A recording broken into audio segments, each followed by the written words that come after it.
Chiefs offensive coordinator Eric Bieniemy is already demanding excellence from all the rookies at his camp, even though I can't say his name. Let's talk about it.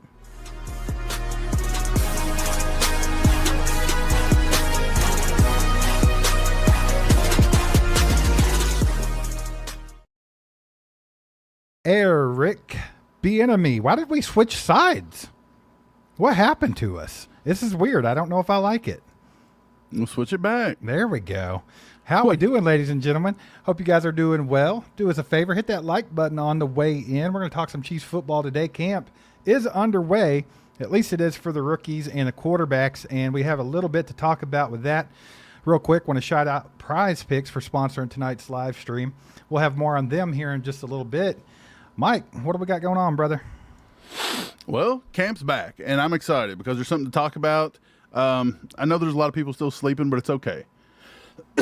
Got choked up a little bit. Wake up, everybody. I think Eric Bieniemy has cursed the live stream because you couldn't get his name right. It's weird. His name is so weird. If you look at it, it says Bieniemy. Okay. But he cursed it. He's put the straight curse on because you didn't get it right.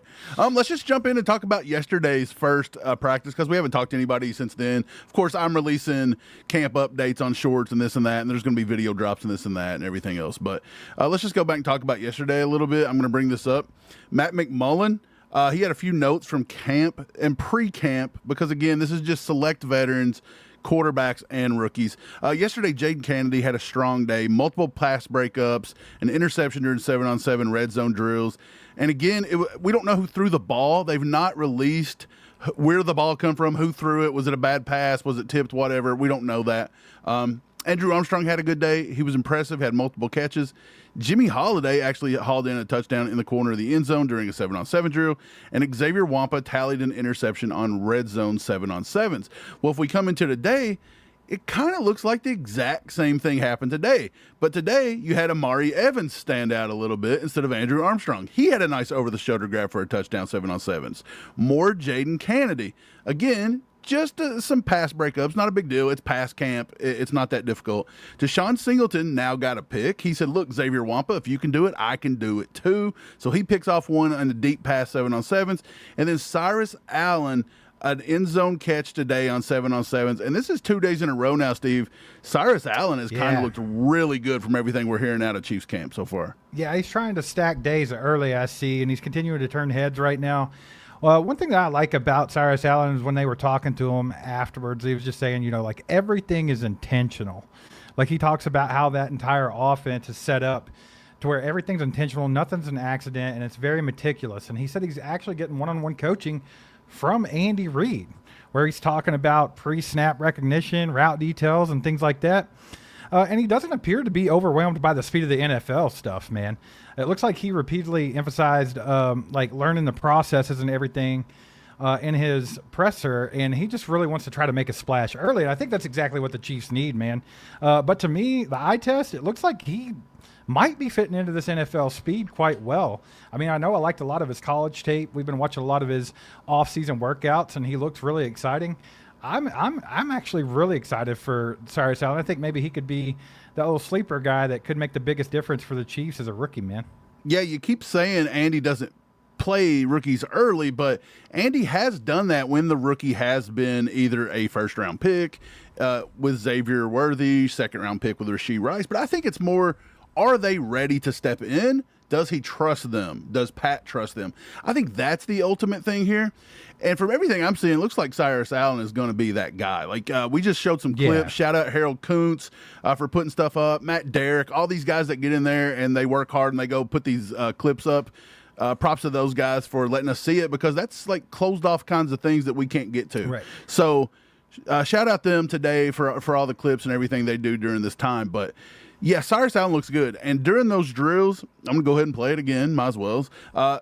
Dude, for one, I like the fact that he's now maybe being looked at to return punts and kickoffs because that is another nail in maybe the Nico Remigio coffin here. And I'm not preying on Nico's downfall. I'm just saying that Nico hasn't really done a lot to this point to deserve a roster spot beyond special teams.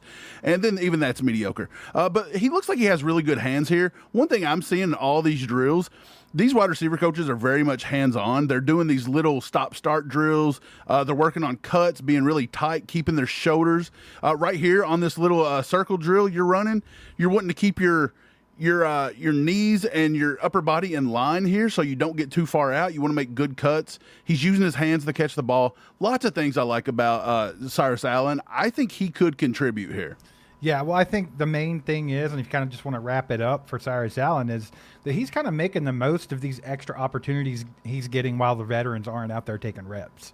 Yeah. And he's already starting to get a bit of chemistry with Patrick Mahomes early, and that could prove to go a long way later on. Shout out Todd with the freaking 10 bomb. Says, Let's go, football! Todd. Appreciate you, brother.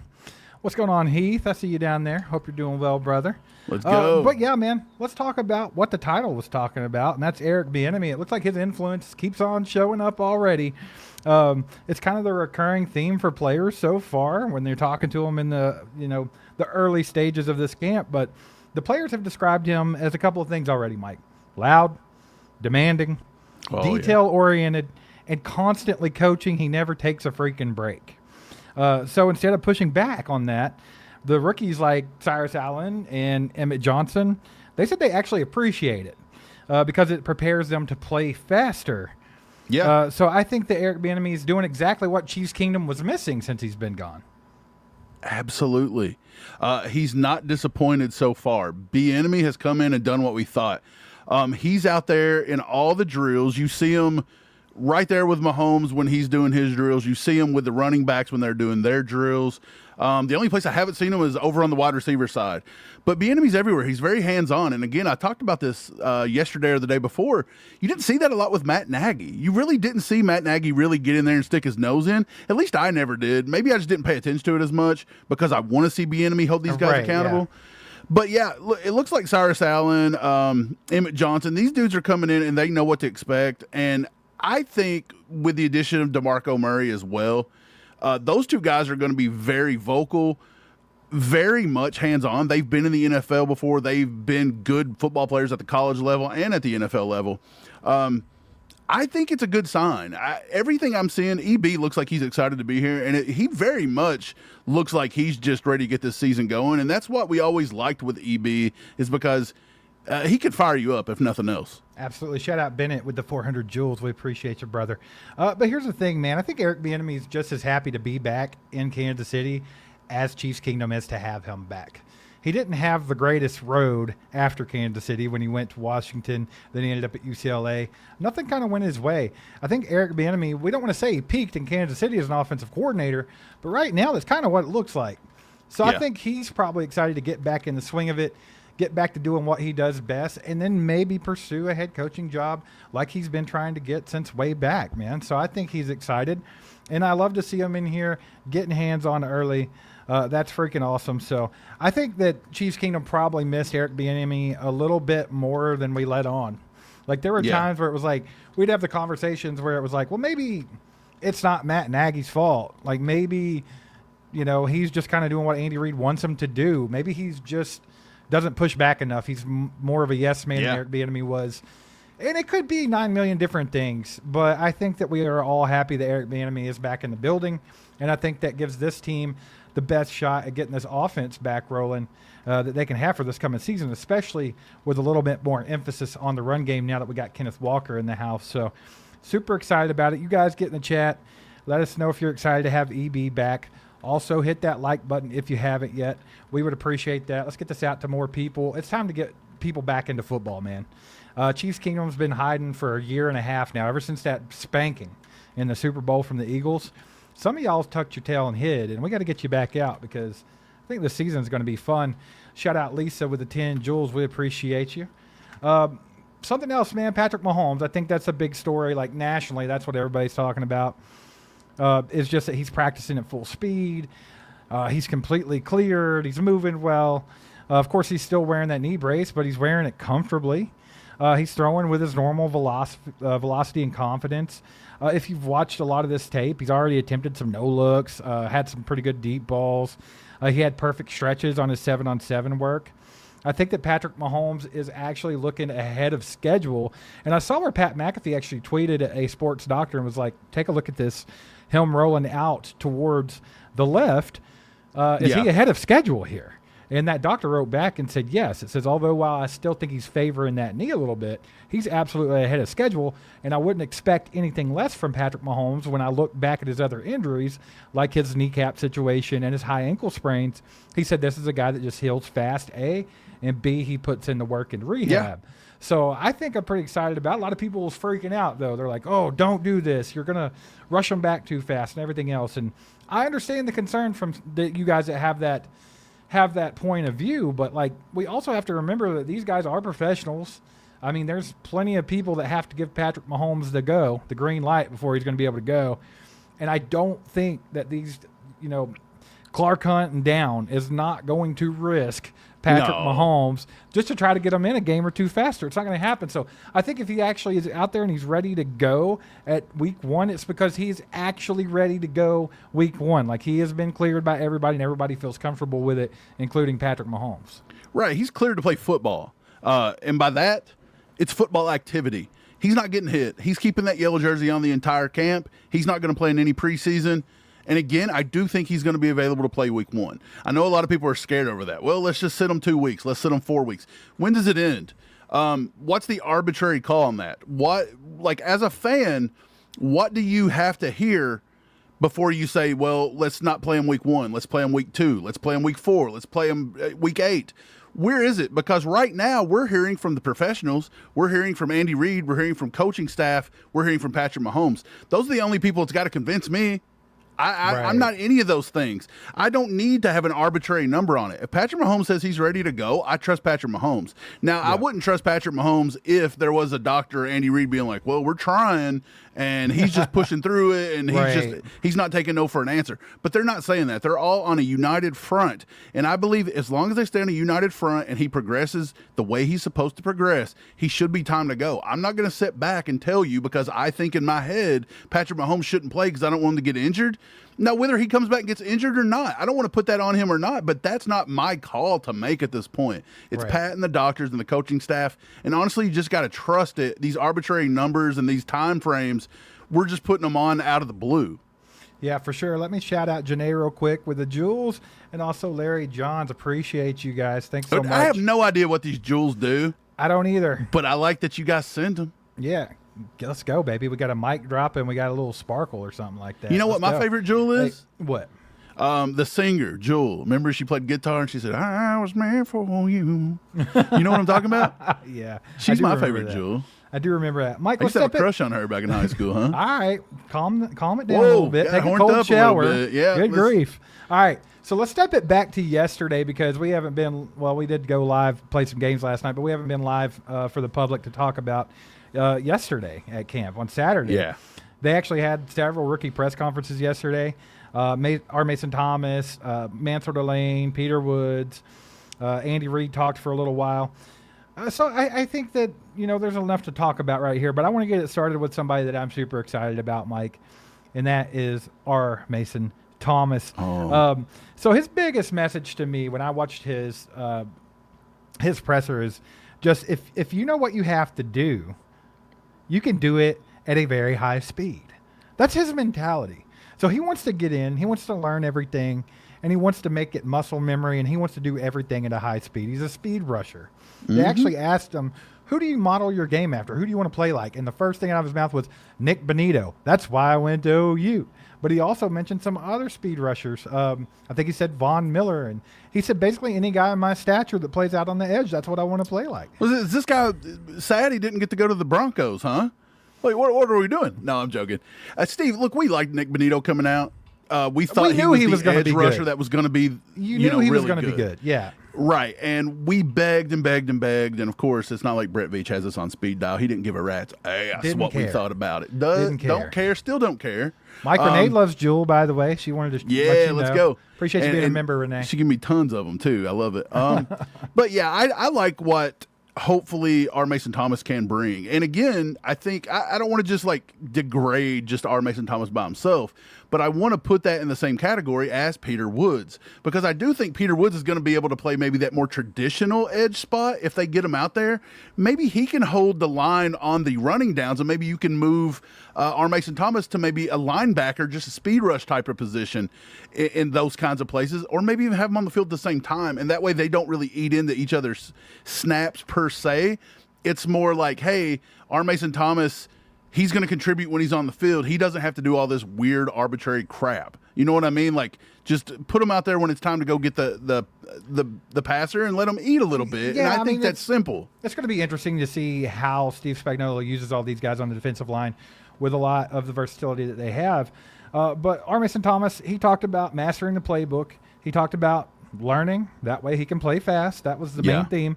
He talked about trusting the coaching staff, listening, focusing on assignment football, which, like you're saying, hey, this is what you're good at. This is what you need to do. Get out there and do it. But to me, he sounds like a Steve Spagnuolo type defensive player. I mean, because he don't really care how athletic you are. Like, Spags does not care if you're athletic. It just matters if you execute. Because we've had plenty of athletic guys on this team, and if they can't do this one or two little things that he's expecting out of them, you don't really get to see them play. And we hope that our Mason Thomas doesn't fall into that category. So hopefully they find a way to fit him in here. I think he's going to be really exciting. Mike, Spags doesn't want a Corvette because it looks nice. He wants a reliable Honda Civic because it gets good gas mileage and it don't break down. No. That's what he wants. He wants the Corvette because it beats everybody's ass, but he doesn't do it because it looks good. Like, it's because it performs. He wants that station wagon that you can't pull, you can't turn that thing around. Yeah. Well, before you got on the cars, we were talking about Peter Woods. You mentioned him. Big Pete. He also had a press conference. The highlights of his was he said he's excited to finally get going, basically, and that he has to adjust to the NFL practice tempo. Like, basically, it's just kind of getting his feet wet, learning things from veterans. And he sounds super eager, Mike, to earn, like, rotational snaps and to actually move around a little bit, which is something that you mentioned. Peter Woods is a very intriguing rookie for us because we've needed help on the defensive line, particularly at the defensive tackle position to the lineup beside Chris Jones. And it looks like Peter Woods, we went out and got him in the first round. This was a guy that could have been a top 10 pick a couple of years ago. Yeah. And now we have that talent. Now that you have it, how do you use it? And how do you make it effective? And I think it's going to be really interesting to see him. But I liked his attitude. And I think a lot of Chiefs Kingdom's really excited about Peter Woods, man. I like Peter Woods. He was one of the guys that we just kind of jumped on early in the draft process, thought that he fit the Chiefs and what they did, kind of seen the little Chris Jones in him. I didn't think he would be there for the Chiefs. I never did. I thought we would end up with Caleb Banks, if you remember. I thought Peter Woods would be long gone by then. Well, it's really funny because when the whole draft process started, and what's weird is, like, Peter Woods didn't do nothing during the draft process that slowed him down. They kept saying it was something from production back at Clemson because it wasn't as crazy as they wanted. But when the first draft process started, he was being regarded as a top 10 pick, and people were mocking him to the Chiefs at number 9. And then it slowly became like, is he going to be drafted in the first round? And to me, that just felt stupid. The entire time it felt dumb. I didn't think we'd be able to pick him up where we did, but I'm excited. I think Peter Woods is a good football player. I think he's going to contribute. How much is he going to contribute week 1? I don't know. Heck of a pick, though, man. Like I said, he's a long-term play, maybe not like a huge immediate impact in the first month or two, but then again, he could be. Like I said, back at draft time, I was convinced that we'd probably end up with Caleb Banks because I thought that Peter Woods was going to be gone. I didn't think he would be sitting there, so I think it was a hell of a pick. Janae, been a member for 3 months now, says glad to see Mike wearing a hat again. Mike wasn't wearing his hat last night, and everybody about fell out. Because people can't take it, bro. Not only can we not take you seriously because you're wearing your hat backwards, but we also can't take you seriously if you're not wearing a backwards hat. So figure it out, brother. I can't do it. Figure it out. Yeah, I can't. Should I wear it forwards?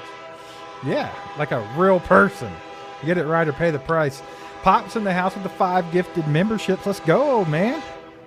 We appreciate you. If you got one of those memberships, make sure to thank the old man in the chat.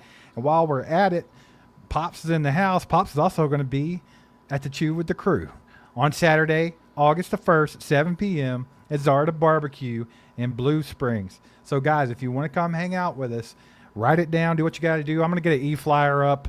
That way we can get it on everything, and you guys can kind of make note of it. And I'll try to remind everybody, get as many people there as we can to have a good time. but it will be Saturday night, August the 1st, 7 p.m. Central Time at Zarda Barbecue in Blue Springs. So be there. Be there. And if you've met me and Mike, you haven't met Pops yet.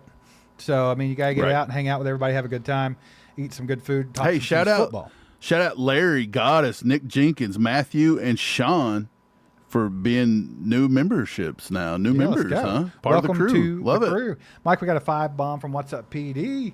So shout out to Mike and Steve, all chiefed up. I like that all these rookies are coming in focused and locked in. Chiefs are back, baby. I really do. And maybe it's like just the, fanatic optimism inside of me, but I do feel good about this season coming up. And it's weird to feel that good about a season coming up when last season was such an abysmal year. It was terrible. It was painful to watch. And it wasn't any better when we come off that beat down in the Super Bowl. So it's been a minute since I've had this kind of hope. But, I do feel like the Chiefs have put this back together. I feel like Andy Reid feels like he's got all of his pieces back on offense that he can work with. And I know there's a lot of young guys that are unproven, but there's a lot of talent, dude. The ceiling of this team is very, very, very high. And I actually think the floor is not all that low. I feel like the Chiefs should be back in the mix this year. I thought you were going to say the floor is very, very, very low. No, I feel like they should be back in the mix this year, man, because, last year felt like a lot of bad luck, a lot of things just not going their way. Yeah. And, of course, that's accompanied by, poor decisions and poor effort and a lot of other things. But we got these new coaches in here that I think are going to help tremendously. We got a lot of new young talent in here. I think Pat is going to be a little more locked in this year. Well, we already talked about this on a video that came out yesterday. But Patrick Mahomes wants to play a little bit more conservative. He wants to get, I kind of talked about how you look at the older, the older that Peyton Manning got, the older that Tom Brady got. They didn't feel like they had to be Superman every play. They played within the system. They made the right decisions over and over again, and they kept themselves healthy. And I think that's where Patrick Mahomes' mindset is already getting, and he's only 30 years old. So that could be killer, especially with the team that we have now. The offensive line seems to be pretty good. I think they're pretty solid. And then you got Kenneth Walker back there that you can have do all the dirty work. Quit trying to run and make plays happen all the time, Pat. Let's just play in the system. I think it's a great thing. I think the Chiefs addressed everything that got us to where we were last year, which was deservedly booted from the playoffs. Every time there was a big game or big moment, this team faltered. Yeah, they faltered. They fell short and they faltered. And it was primarily that running game and the weak backs and the way Andy Reid was running and calling the offense. And then we'll blame Nagy, we'll blame this, we'll blame that. Look, it all falls on Andy Reid. Again, right. It does. It all falls on Andy Reid. Even all those bad coaches, somebody hired them. His name was Andrew Reid the fourth. Okay? Andy. So, look, and I think Andy done a good job turning it around this year, and I'm excited to see what it looks like. And I do think the ceiling is higher. I think that Mahomes will play within the offense better. I think Bieniemy will make this offense feel more focused and less like, what are the Chiefs doing? There are certain times when I'm watching a football game, there's no rhyme or reason or any kind of like balance or flow to the game when it comes to play calling sometimes. It just don't feel like it's there. And so hopefully Bieniemy can fix that, and Andy's back on the right page, and Pat can play more under center this year as well. I like that idea. That's what he said. He'd like to play more under center. He would like to use the play action more and not get out and try to create. And I'm sure Pat's still going to be Pat. He's not going to change overnight. He's not going to change who he is. I just think he's going to add something else to his arsenal, and that's just playing a little bit smarter and more within the system. And like I said earlier, I feel like Andy Reid feels like he has all the pieces back in place to where they can play within that system.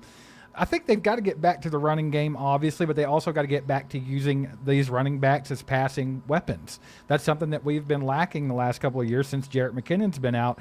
And now we got guys that can do it. Kenneth Walker can do that. Emmett Johnson can do that. Amari DeMarcado can do that. We got guys that can fill that role and do it well. So Mahomes is just going to have to take some checkdowns. And if you remember the last time Mahomes quit trying to play hero ball and just took his checkdowns and everything, when all these teams figured out, hey, we could run a cover 2 high shell against Patrick Mahomes and he's going to struggle. Pat settled down a little bit, and we won a Super Bowl that year with the worst receiving core in football. So I think it's just getting Pat to get back in that mindset and play winning football, and that's all there is to it. Shout out Jamie been a member for 3 months, says can't wait for Mike's hoodie to come out. Dan, I can't wait for hoodies to come out at all. I'm so over the hot weather. I hate it. It's no fun. I want to wear hoodies. I mean, that's all there is to it. Mike, Heath in the house, baby with a 20 bomb. Let's go. Says I'm kind of excited about Cyrus Allen. Do you think they'll give him a shot? Mike, we talked about Cyrus Allen a little bit already.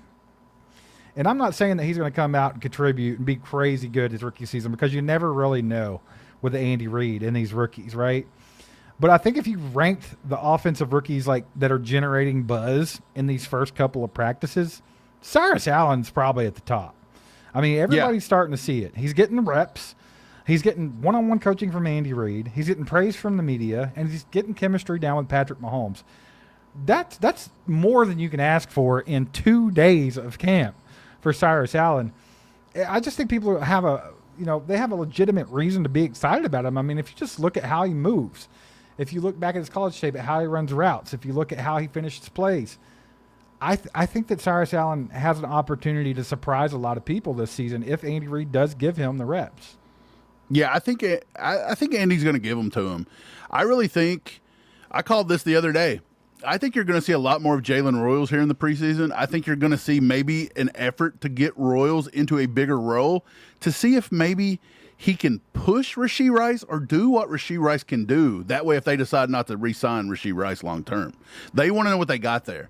And then on the backside of that, I do believe you've got to look at Cyrus Allen because he can do that somewhat. I don't think he's as good with the ball in his hands. At least his college film didn't show that as maybe even Jalen Royals.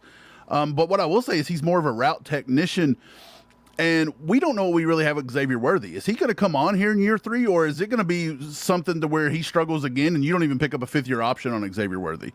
So you've got a lot of these big decisions coming up for this wide receiver room.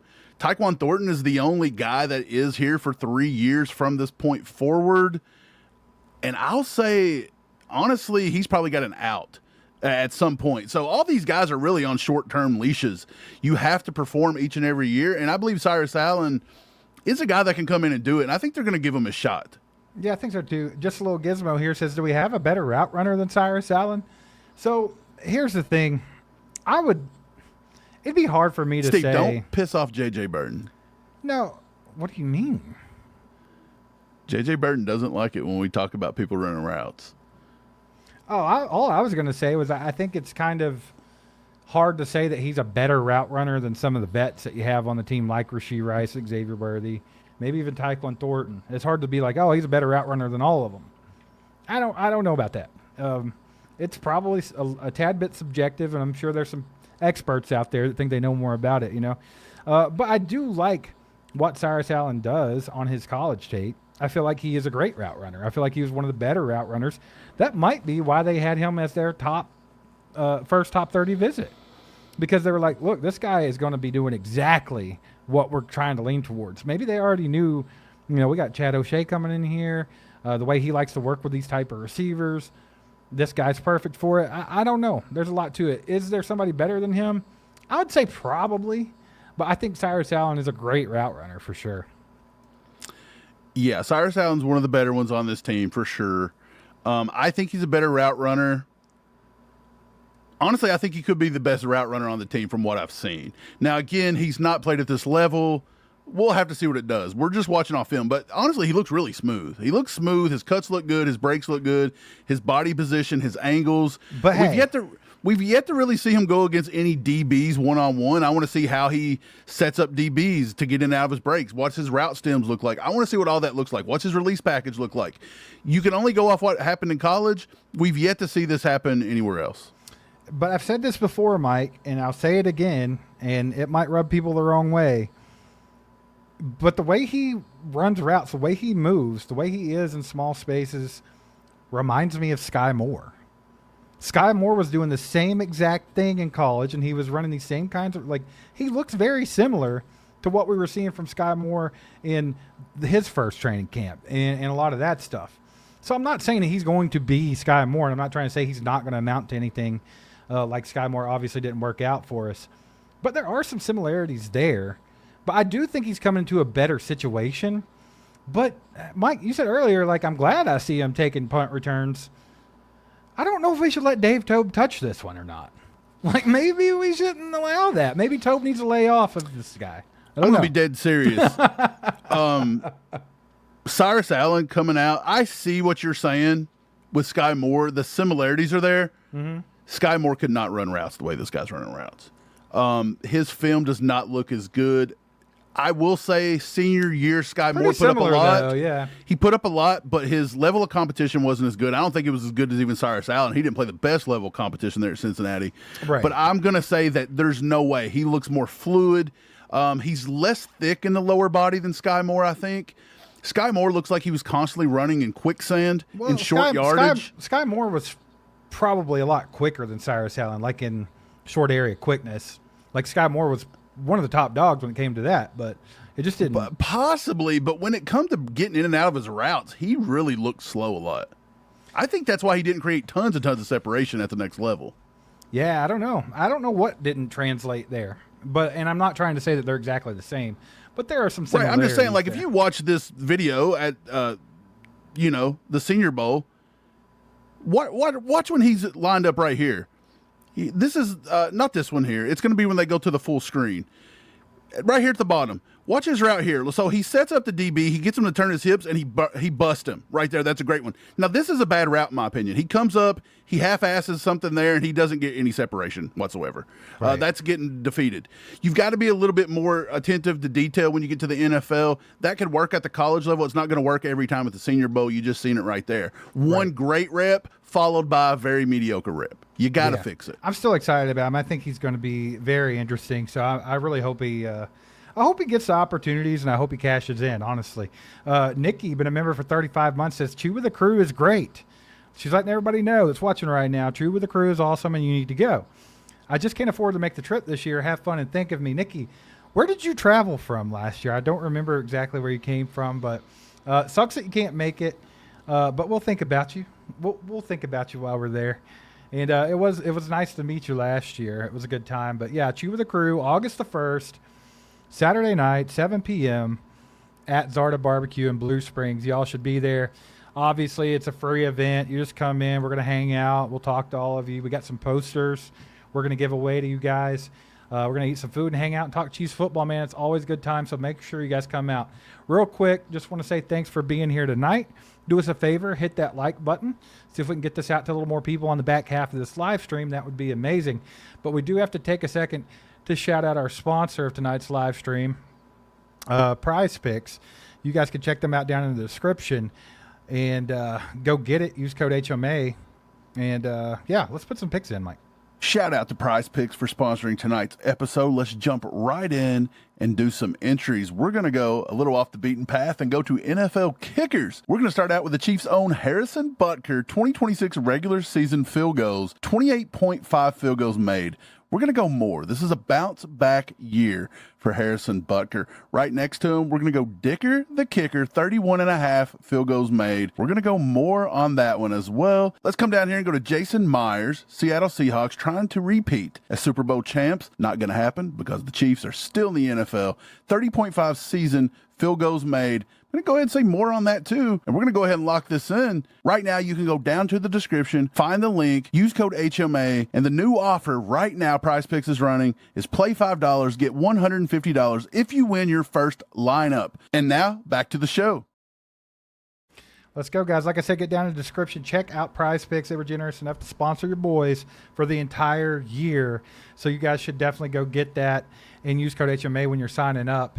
It's a good time. Mike TGZ, been a member for 32 months now, says, who's Sky Moore? And what are your thoughts on Kennedy standing out? I'm not sure who Sky Moore is, to be quite honest, but my thoughts on Kennedy, I guess yours are probably similar to mine, Mike. You can interject if you want, but I feel like Jaden Kennedy, there's a lot of hype.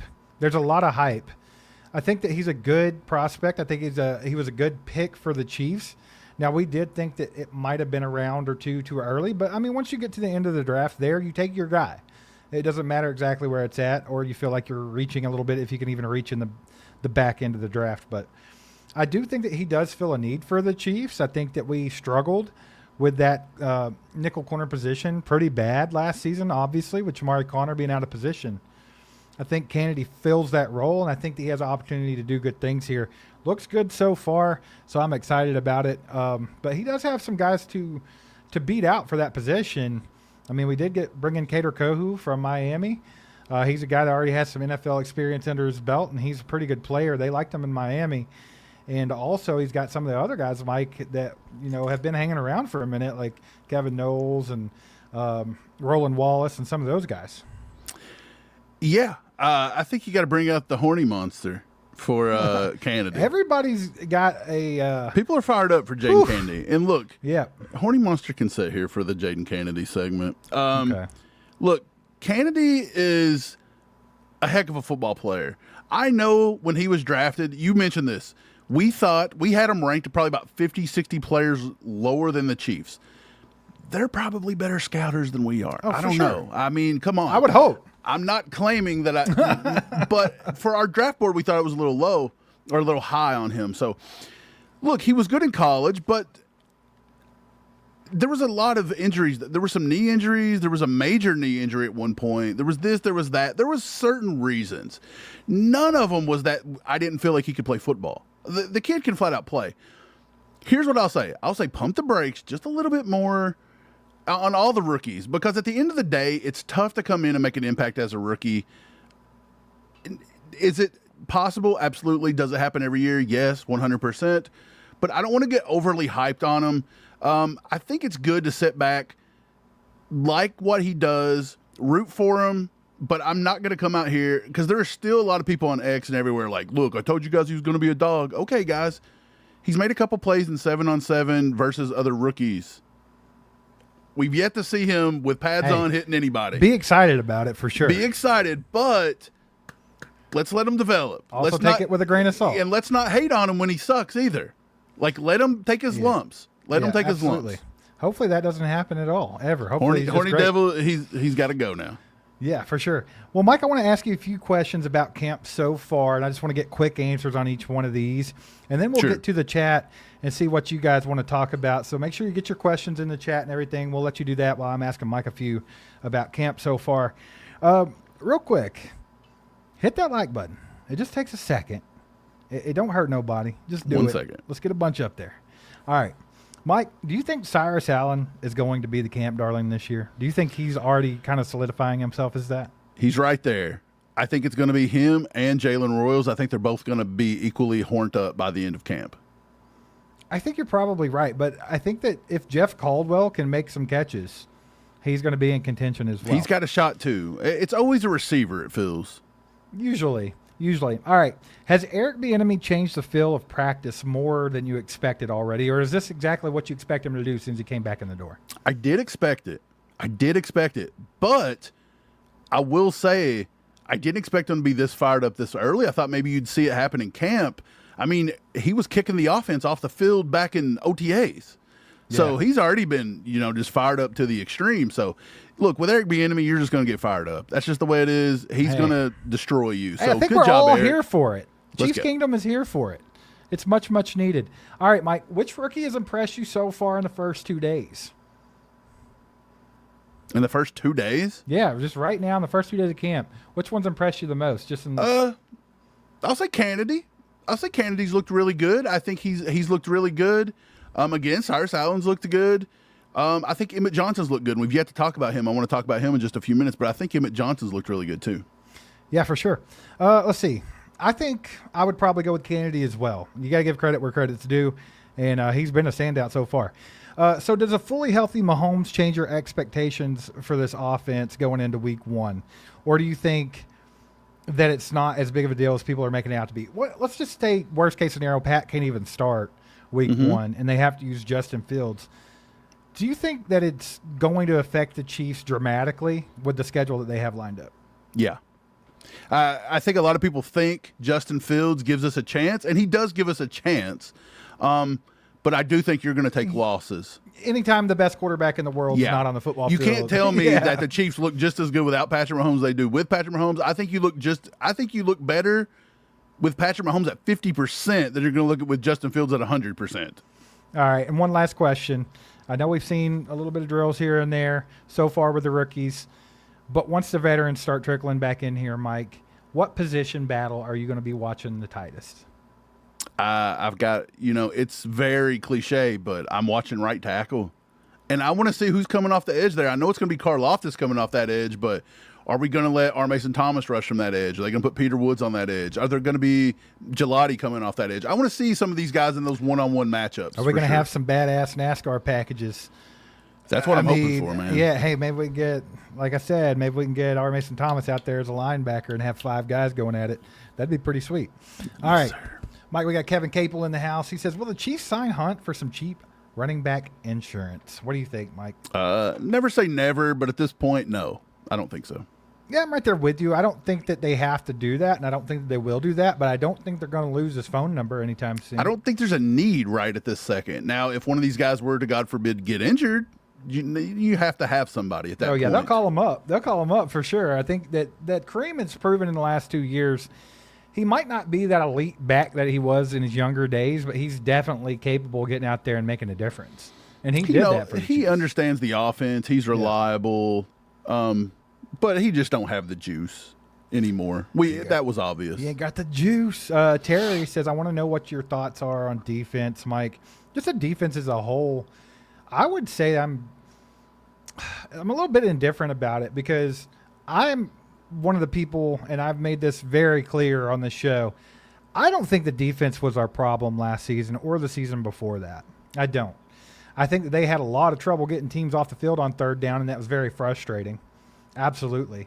But I think when it comes down to the nitty-gritty, the reason why that we sucked the last couple of years is the offense.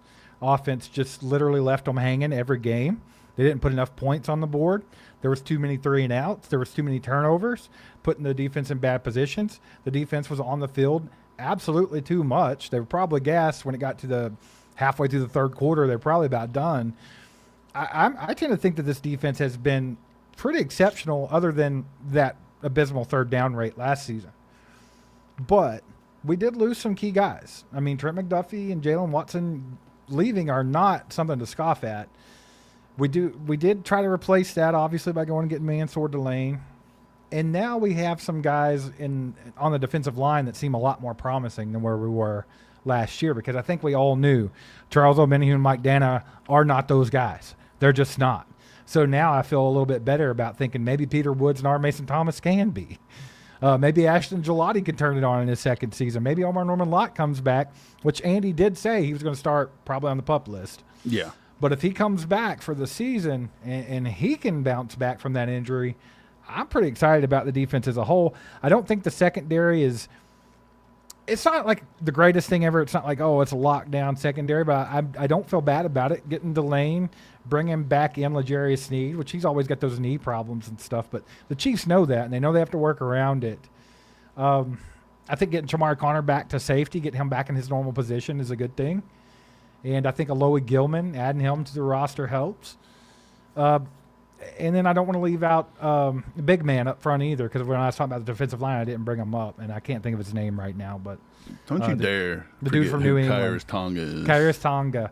Yeah, I don't know, man. I think they could be really good, but I think it could take about 6, 7, 8 weeks for them to start gelling together, kind of like they used to back in the day a little bit. Yeah, I could see them starting off rather slow.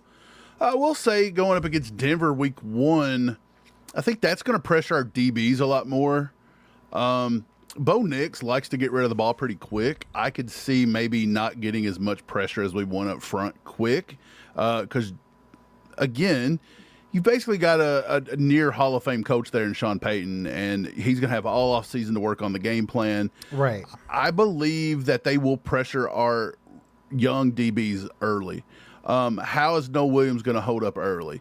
That may determine what week 1 looks like on Monday Night Football. It really could. It could be as simple as our DB is going to be able to stop their wide receiver core, because they got a good wide receiver core now. Yeah, I mean, Cortland Sutton and Jalen Waddle, they're not scrubs, man. Pat Bryant, I mean, he's not the fastest guy in the world, but he's not bad either. And they went out and added 2 really good tight ends in the draft. So he's putting together a nice team. Got to watch Sean Payton. He's sneaky, and he'll put bounties on people's heads. Look, Denver does it.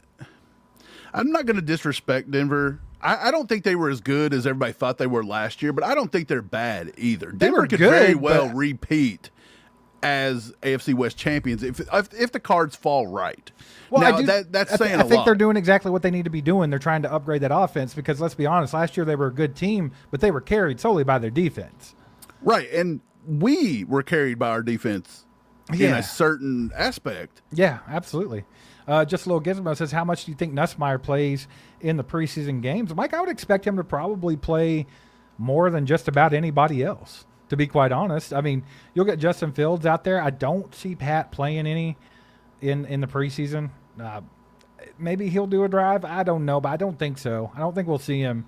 It'll probably be Justin Fields starting the games, but I feel like Nuss is probably going to get most of the work. I'm sure you'll see Oladokin in late, more than likely. I think you might see Fields getting like first quarter. Oladokin might get second quarter. You might see Nuss finish it out almost every week. You think Nuss would be ahead of Oladokin on the... I think in their minds he is. Going into an official depth chart, he's probably 4. You probably respect Oladokin enough to not put him at the very bottom, at least during the preseason. Yep. But you don't need to see more of Oladokin. We've seen enough of him. We need to see what Nussmeier brings. Who's Kelsey going to punch first? That's what Julia wants to know. Who's Kelsey going to punch first? I don't know. He seems to go after linebackers. So, I don't know. I don't think he punches Nick Bolton. I think Kelsey's settling down a little bit. He got married and stuff. Maybe, he'll calm down. He won't be punching people. Who did he punch that one time? Was it Cole Christensen? No, it was Jack Cochran over and over again. Cochran's still here. Maybe he punches old Cochran again. Gizmo also says, you guys think that Kevin Knowles is out of the starting lineup? I think he could compete to maybe be in the starting lineup, but I don't. Man, I can't say that Kevin Knowles is.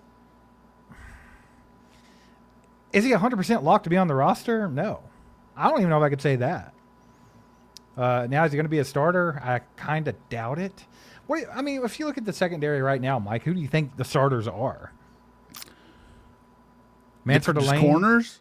Mansard Lane, Christian Fulton. I think it would be. Bader Kohu.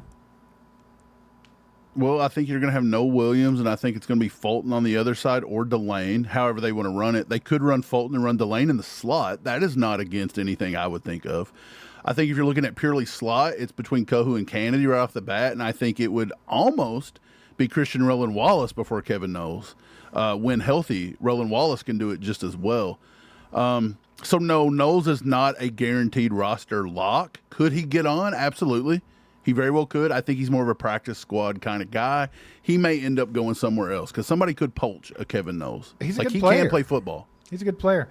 Our boy Kyle in the house is a lot placed on PUP. He was placed on PUP. If he's not already placed there, Andy said he's definitely going to be on there to start things out. So I still think that with Omar Norman Lott, dude, like you get these bigger guys, it could take a little bit more time to get back from an injury like that. And plus, his entire game is based around being explosive and, using leverage on the, I think it could take some time with him, but I do think he'll be back and ready to play this season for sure. I just hope he can bounce back well. That's my hope for him. Because I do think that maybe him and Ashton Gelati could kind of step up in their second season, make a good little jump from year 1 to year 2. But yeah, man, I think overall everybody should be in a pretty good mental space when it comes to the Chiefs. There's still probably some guys out there that are a little bit down and think that, the Chiefs are going to suck again this year.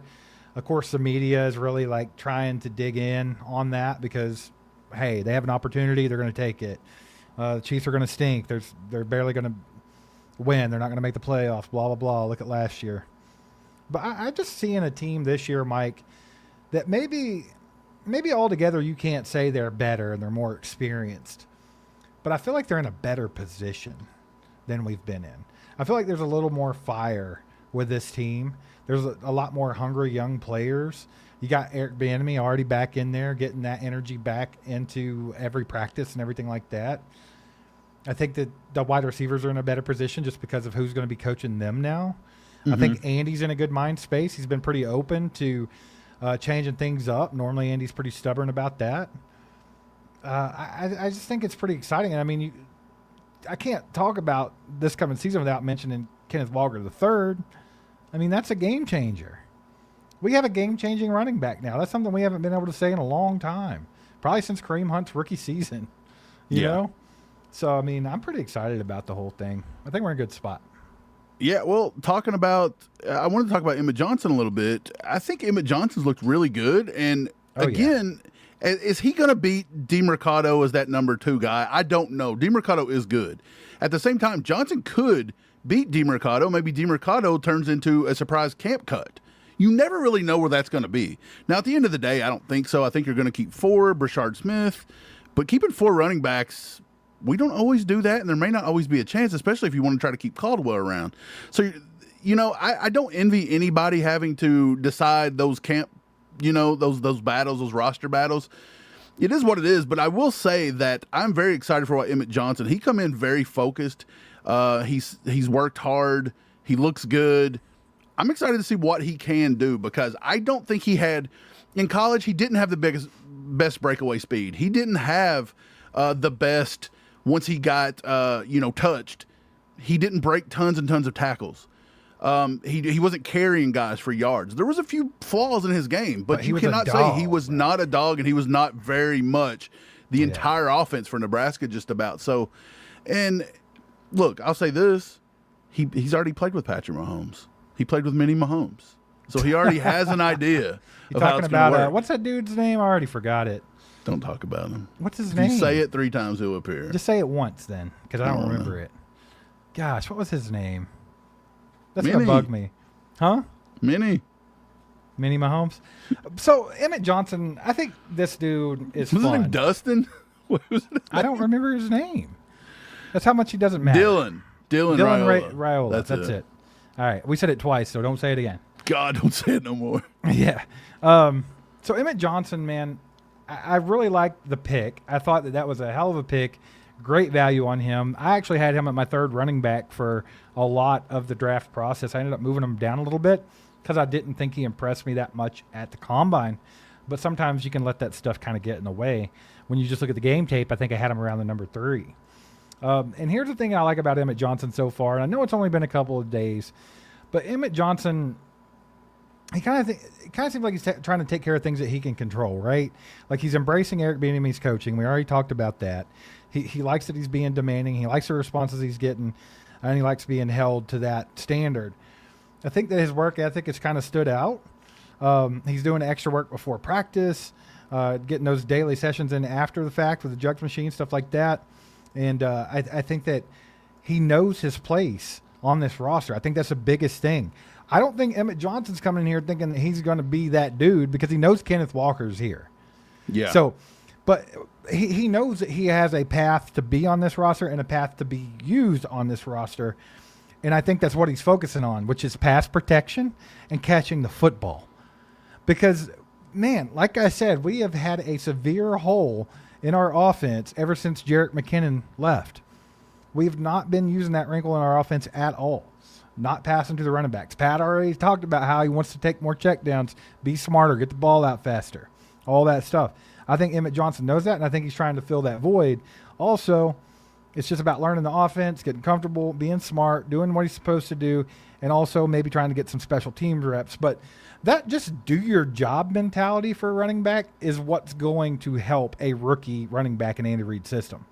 Like, do what you're supposed to do it well, and I think you'll get your chances. Absolutely. And he played with Dylan Raiola. Oh, no. You said it and he appeared. Oh, here he Minnie is. Mahomes. Get him out. Get him out.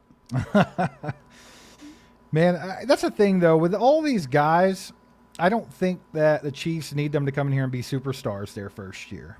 So with Cyrus Allen, Emmett Johnson, I think those guys in particular, they don't have to come in here and be superstars right off the rip. They don't. Now, Mansour Lane might be on an island because he does need to come in here and perform right off the rip. And it's a lot of pressure for a rookie, but they kind of put that on his back when they traded up and took him in the top 6 picks of their draft. Yeah. I don't think he backs down from that challenge. I don't either. Though. I think he's going to stand up to that challenge, and I think he's going to be successful. I think he's a really good player, but he does have more on his plate. Do you think at the end of this year, let me just ask you this question. Do you think at the end of Mansour Lane's rookie year, you think he will be worse, the same or better than Trent McDuffie after his rookie year? Like, what would your outlook be of him? Because after Trent McDuffie's rookie year, everybody said he's a dog, he's going to be awesome, and he was. It's hard for me to say that he would be better because I feel like that might be unrealistic expectations for any rookie. Trent McDuffie, he translated well to the NFL. Trent McDuffie came in and was a dog from the get-go. And I think that Trent McDuffie's actually underrated. There's a lot of Chiefs Kingdom that's like, oh, he got burnt too much and this and that.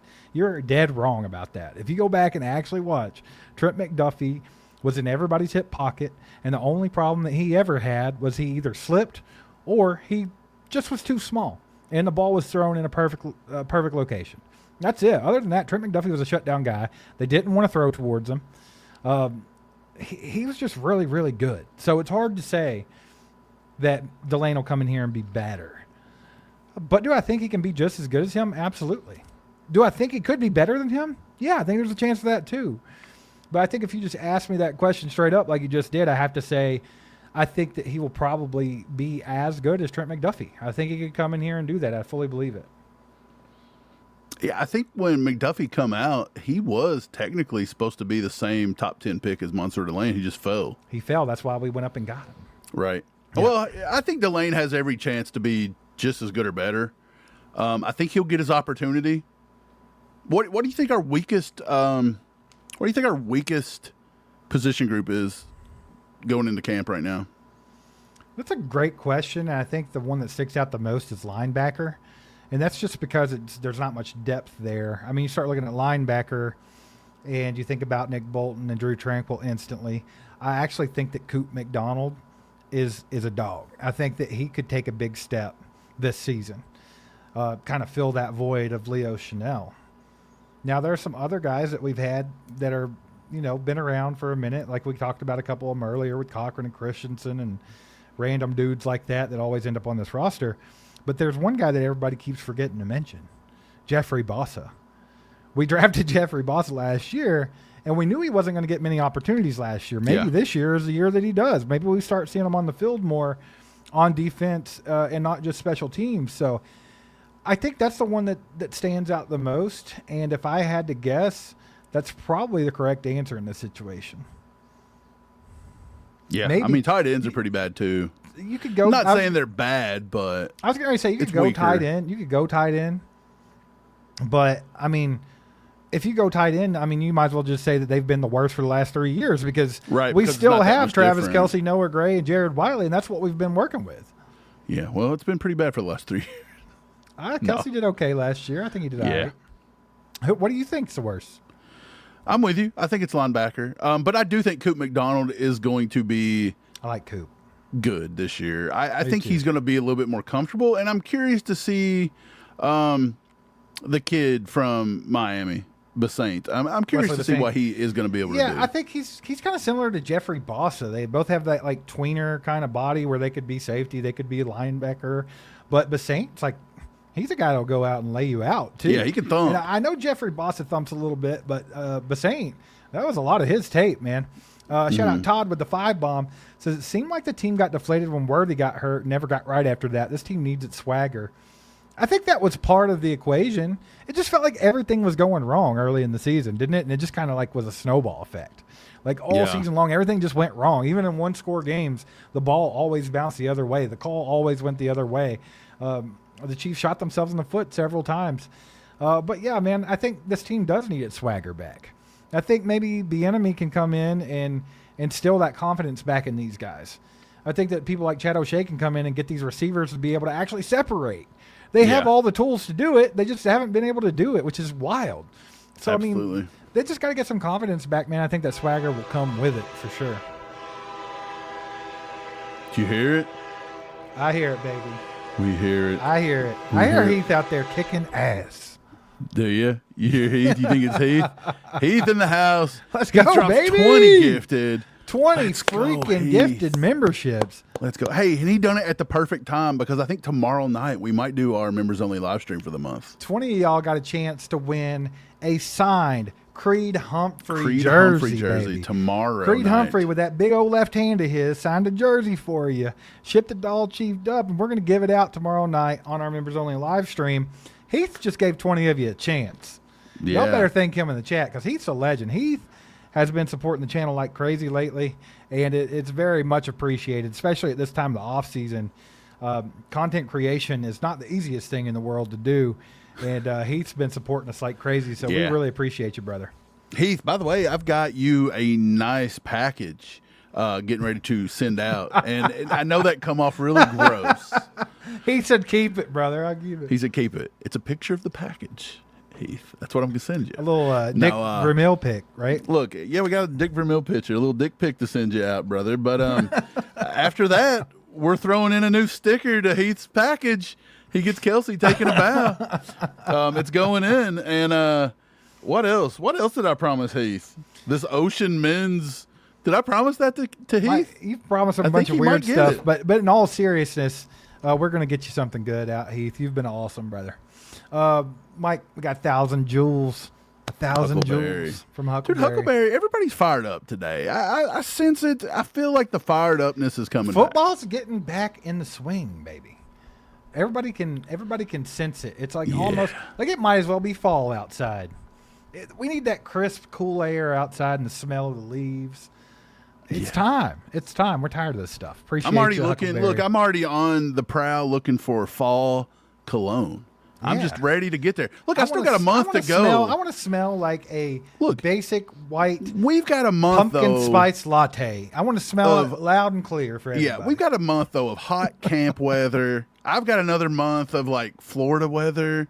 But once that's done, I'm done with it. I'm ready to just be like, boom. Over it. Shout out to our girl Janae with the Get it jewels going. here. We appreciate you, Janae. You're awesome. Yeah. Let's go. Let's go. Let's go. That's how you wake everybody up, Heath. That's how He you do said, it. Hold up, what kind of package? Don't ask Mike that. You don't want to do that. Mike, 20 freaking members. I would Yeah. shout them out, but we don't have time for all that. Good grief. Yeah, but look, dude, I do think we are going to do probably the members only tomorrow. I don't know if there's going to be any other time because we're heading out to Kansas City for Chew with the Crew on Thursday. So we may do our regular members only, not members only, but our members live stream every week. Not even members, just the regular live stream. Probably do that on Wednesday night before Thursday because Thursday we'll be traveling. Right. So that only leaves like one day. So we may have to do it Monday. We may have to do the members only live tomorrow. So get that going. We'll try to put it up early so you guys can look, but it's probably going to be somewhere around 9 p.m., 8 p.m. your time. Come win a Creed Humphrey jersey. Well, That's what I say. It's a beautiful jersey. Yeah. I mean, why wouldn't you want that? Todd says we're getting our swagger back at the same time the Chiefs are getting their swagger back. Get it back. Let's go. I think it's a good idea. Guys, if you guys have any questions or anything like that, make sure to get them in the chat here in the closing minutes of this live stream. We appreciate you guys being here with us today. It's been a fun one. A lot of stuff to talk about for once. We're just not out here just hanging out. We actually have things to talk about. Chiefs are back. It's back, baby. Huckleberry been a member for 23 months. This training camp is here. Hallelujah. Hallelujah, Mike. Hallelujah. Thank God. Back. Thank Dude, I'm God. excited. I'm so excited about camp being back. And Heath's excited again, too. Heath, He set it off. let's go, baby. He set it off. 5 more gifted from Heath. Appreciate you, brother. Look, I can killing shout the these game. out. We got BMSD, Trey Tours. I think that's how it's pronounced. Creative, Horatio. I almost What's your said that mouth there, wrong. buddy? Trudy, welcome. Welcome. Y'all's got a chance to get you a little bit of Mikey a. might as well shout out the other 20. Man, I couldn't find them. I'm trying to look down here at the Couldn't chat, find and I lost them. Let's go. Guys, real quick, I just want to mention the Chew with the Crew one more time. Mike just mentioned we'll be heading that way on Thursday. Chew with the Crew is Saturday night. August the 1st, Zarda Barbecue in Blue Springs. So come hang out. You don't have to pay to get in or nothing like that. It's a free event. Just come hang out with everybody. Grab yourself some food from Zarda, which is delicious, by the way. And get out here and have a good time. Hang out with everybody. And I do believe what I'm going to do is, Pops was even talking about this, but I think what we're going to do is bring a bunch of things and do some door prizes this year. Like oh, what y'all we'll trying to do some door prizes. You're getting fancy. Yeah, I'm going to bring a bunch of crap to give away, and I'll just come around. Everybody can put their name in a pot, and we'll just draw and give stuff away all night long. If you win, you don't get to win nothing else. I'm not letting Brian Parrott take everything down because he's lucky. He Brian was Parrott the unluckiest does guy have ever. Some pretty good luck. Now sometimes. he's pretty good luck in the drawings. But we'll see. But yeah, we'll do that. We'll find some good stuff to give away, and I'll bring it down. We'll just have a good old time. We'll just get free swag and eat barbecue. I mean, how much better could it get? Heath, what a legend, brother. What a legend. Yeah, here you go. I think all the information on this thing here is right. You guys can check that out. It'll tell you exactly what's going on. I'm going to post this up on social media and everything too. So if you want to just save it, it has all the information on it. And by the way, that's the poster you're getting. Yeah, that poster's sweet. For showing up, that is that poster. You are going to get that poster for free just for coming. Now, look, it's limited to... There's one variation, too. It's limited to 50. So the first 50 going to get it. I'm sorry. But here's what it is. We do have another variation that we're just going to keep till, the night of. But that'll be there too. There's 50 of those too. So technically we have at least 100 posters. And if we have to get more, we've never had to do more than 100. That's insane. Usually everybody comes and they can get one of each. But if something happens, we can't do that. We'll order more and we'll make sure people has a chance. And also there was a lot of people asking if they could buy them if they can't come out. Yes, you can buy those posters. We'll figure out how to do it. It's about $7 to ship them all. So we'll have to come up with a good, we want to be fair. I'm not trying to make money off of them. I just want, the shipping thing. Yep. So, but Heath, you're going to get one. I'm going to throw one in your package, Heath. Yeah, don't worry about it, Heath. Heath's going to have one. Let's go. Real quick, Hayden's in the house. What's up, Hayden? Good to see you, brother.